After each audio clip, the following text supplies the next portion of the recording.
If you are a trademark owner trying to resolve a domain name dispute against a cyber squatter, then the UDRP may be your most effective tool.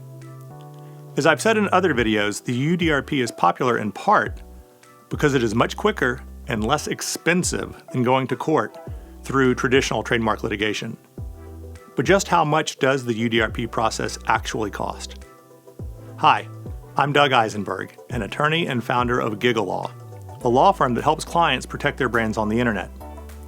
In this video, I'm going to discuss the two types of costs involved in a UDRP case and explain why it is usually considered an incredibly valuable legal tool. If you're watching this video, you probably already know something about the UDRP, the Uniform Domain Name Dispute Resolution Policy. As I've explained before, it's the most common way for trademark owners to resolve domain name disputes. UDRP complaints typically involve two costs: a filing fee plus the legal fee.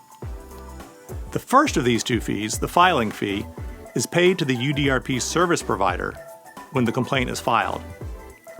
Now, the filing fees vary among the 6 providers, but the 2 most active providers, WIPO, the World Intellectual Property Organization, and the Forum, formerly known as the National Arbitration Forum, have fee schedules that start at about the same price: $1,500 at WIPO and $1,330 at the Forum as of the date of this recording.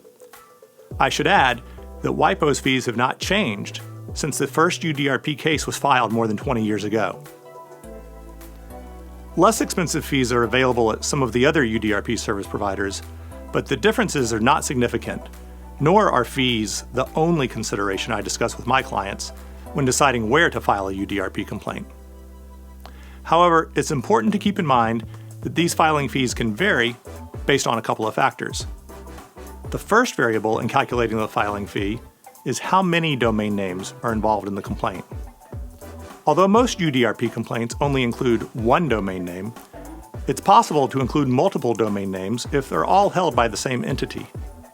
Large UDRP complaints are unusual, but I actually filed the largest UDRP complaint ever for more than 1,500 domain names in 2009. In any event, the Forum's filing fees start to increase if a UDRP complaint includes more than 2 domain names, while WIPO's fees start to climb after 5 domain names. The other variable in calculating the filing fee is how many panelists are appointed to decide the case. Most UDRP cases are decided by a single member panel, but the rules also allow for a 3-member panel. At WIPO, the starting fee for a 3-member panel is $4,000, and at the Forum, it's $2,660. While a trademark owner can select and pay for a single-member panel or a 3-member panel when it files a UDRP complaint, the domain name registrant actually has the option to increase the panel size from 1 to 3 when it files a response. If that happens, then the domain name registrant has to pay half of the filing fee for a 3-member panel, which means that the trademark owner may be asked to make a slight additional payment to keep the case alive. Now, that's a pretty uncommon occurrence, but it's an important potential extra cost that all trademark owners should keep in mind. I always review all of these fees with my clients before filing a UDRP complaint because no one likes surprises.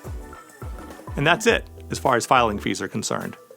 In a previous version of the supplemental rules, the Forum used to charge parties for submitting supplemental filings, but that fee was eliminated in October 2019. Now, the second of the 2 fees that applies to most UDRP cases is the legal fee.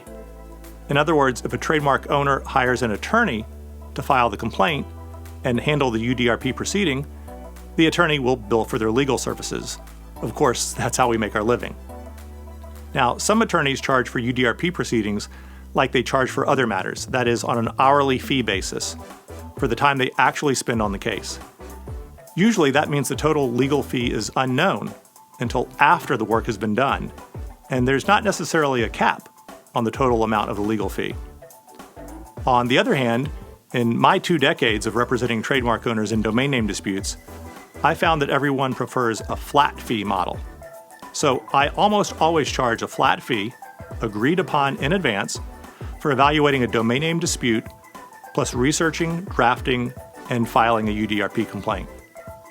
Now, the fee may vary from case to case, and that's simply because some cases are straightforward and won't require as much as more complicated cases. But the trademark owner knows at the outset how much the legal fee will be, so it can decide whether to move forward with the UDRP complaint. I'm sometimes asked if I take domain name disputes on contingency. In other words, would I handle a case for no legal fee and only charge a percentage of the award if I win the case? There's a short answer for that: no. That's because the UDRP doesn't allow a trademark owner to obtain monetary damages. It only allows a trademark owner to get a domain name canceled or transferred. So unlike in, say, personal injury cases or other types of litigation, there's no monetary award, and therefore nothing the legal fee can be contingent upon.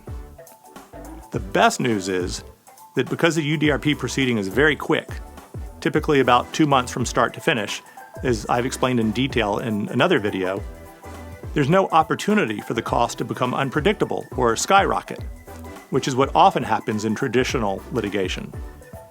UDRP cases don't involve motions, hearings, travel, expert witnesses, depositions, trials, appeals, or any of the other time-consuming and expensive pieces of typical lawsuits.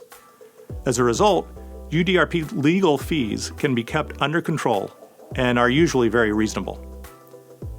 As I've said repeatedly, unlike the UDRP, going to court can be quite expensive, with legal fees in some cases reaching tens of thousands of dollars just in the early stages of litigation.